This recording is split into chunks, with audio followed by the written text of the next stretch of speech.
Hey, everybody. Once again, you are tuned in to TWID Radio. If you haven't been told or just didn't know, TWID stands for that's what I do. And as long as you're breathing, I guarantee you're doing something. We're bringing you the real, raw, the relevant tackling news, dating, marriage, sports, and more. This is where the black community connects, grows, and thrives. That's what we do in our tribes, circles, and communities. So hit that subscribe button and join the TWID revolution today.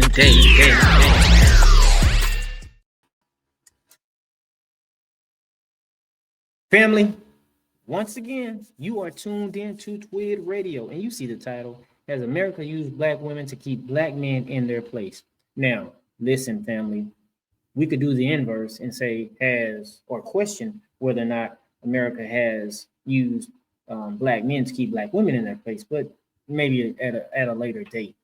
Now, if you unless you've been living under a rock, you understand that in the black community, one of the growing and going topics for the last several years has been relationships. And I'm not talking on a positive note, on unfortunately a bad chaotic note, but it just didn't start several years ago. This has been going on for quite some time. It's just that we didn't have footage to see it. But I want you to look at this footage. It's got to be at least almost 30, if not over 30 years ago, where we have a black men and black women talking about relationships, about their perspectives, and about their vantage points as it pertains to a relationship. And you'll see with your own eyes that not much has changed. As a matter of fact, you'll see it's gotten worse because they're actually able to have a pretty modest conversation about relationships between the two, black man, black woman. Let's check it out. Has used black women to keep the black male in his place. And you're still aiding him by saying, well, we are qualified. We want to work. We can help. Okay, how are you going to reprogram men so that they don't let us take over what's supposed to be their responsibility? I don't think you have to reprogram men. I think you have to reprogram women. No, you have to reprogram the man so that he will forcefully take what belongs to him, because you know women, as long as we can get, we're gonna get, and it's part of our being. We're going to do anything to you that you let us, whether we want to or not. You don't want to live on the level of income that I can afford you and love me on the basis of that. You want to always be aspiring to have all those things that's a part of the great middle class white American society. And because I can't deliver these things to you, you say that you are not a man. I don't measure a man by how much money he can bring home. I measure a man by how he treats me. Whether when I'm tired and I'm sick and I'm scared, he's there. Now, if you notice, once the brother started talking, her response was directly, we need to reprogram the men.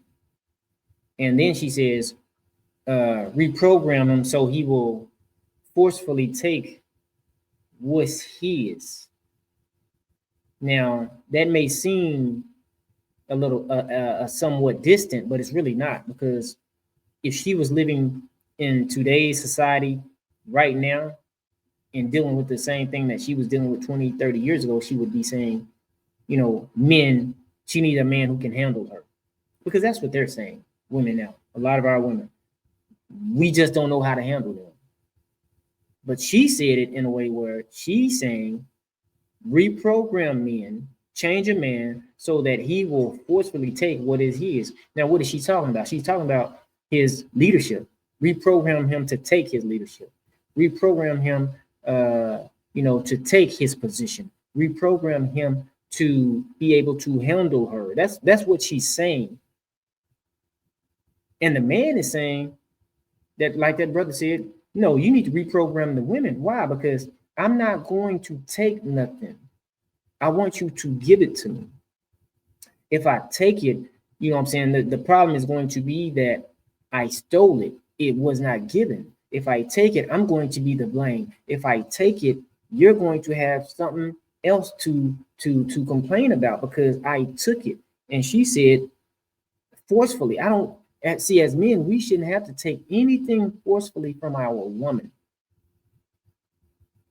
When you take anything forcefully, and see, she didn't even realize what she was saying, even though she said it. Just like now, the women don't understand what they're saying when they say, I need a man who can handle me.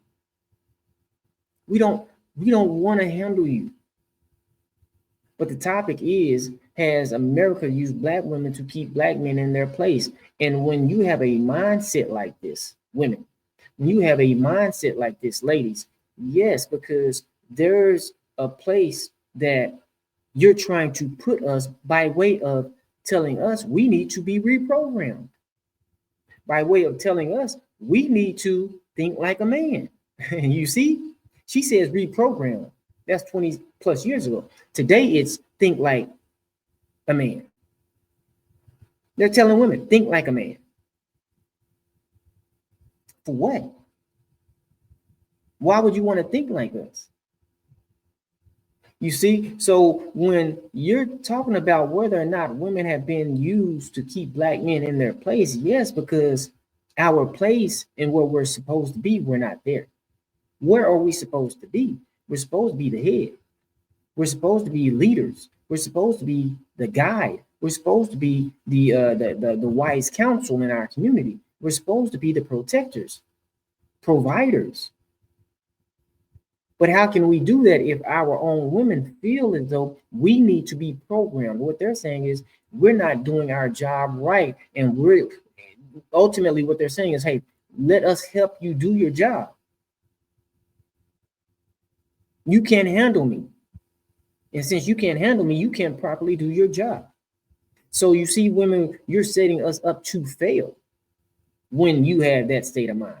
And now that leads to what? That leads to a woman, a black woman, feeling like she has to tell a man how she feels.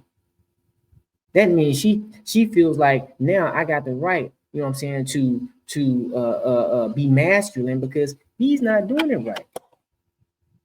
If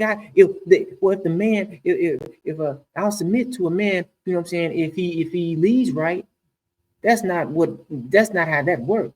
You're supposed to be a submissive woman anyway, so that a man can find you, the right man finds you, and it is what it is.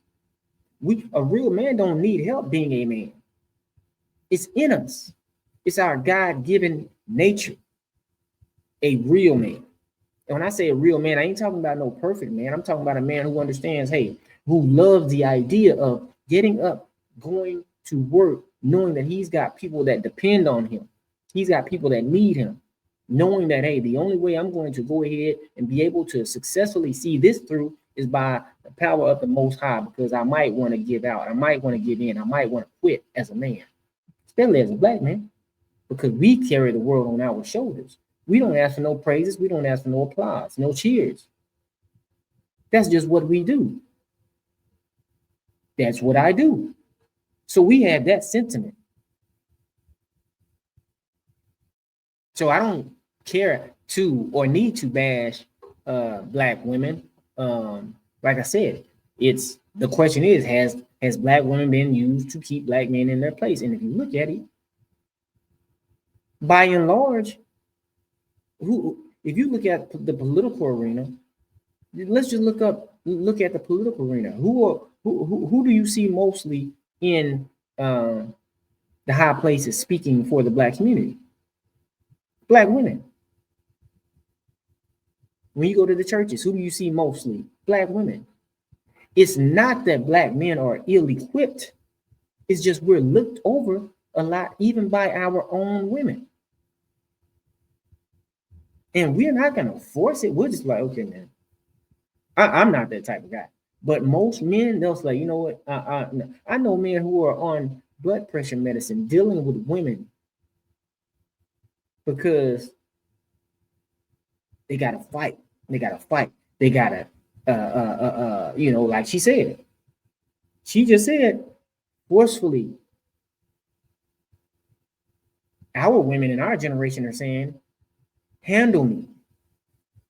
We can't do it. Why? Because we're not supposed to. No, You're supposed to submit to what I'm bringing to the table, which is protection, provision, and leadership, and a covering. It's as simple as that. Family, we got to get it. We got to get it.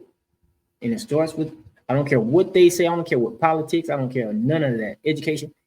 If you're not able to actually successfully find you a husband or a wife so that you can reproduce and leave something, then you're not going to be much of a people. And as you can see right now, because we are in the low 30s in terms of marriages, getting married, I think 34%, you see what's happening to our communities. Family, till next time, you've been rocking with TWID. TWID stands for That's What I Do. Peace. All praise to the Most High.